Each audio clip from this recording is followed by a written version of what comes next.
Militer Rusia memindahkan Terminator BMPT ke Donetsk. Rekamannya ramai beredar di media sosial Telegram pada Rabu 9 November 2022. Kendaraan tempur pendukung tank Rusia ikut serta dalam penyerbuan Zolotoye dan Severodonetsk dan juga memblokir area Lysychansk.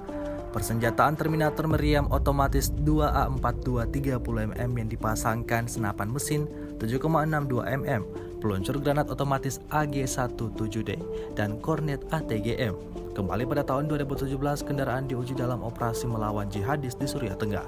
Pada akhir tahun 2021, sebuah kompi yang terdiri dari 9 Terminator dibentuk sebagai bagian dari divisi tank ke-90.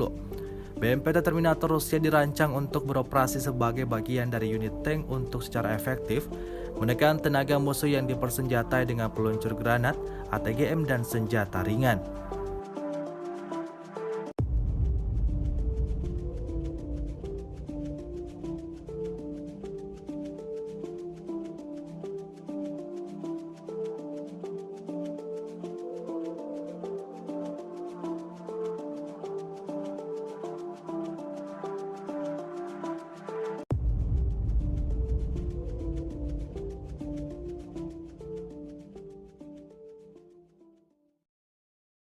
Terima kasih sudah nonton.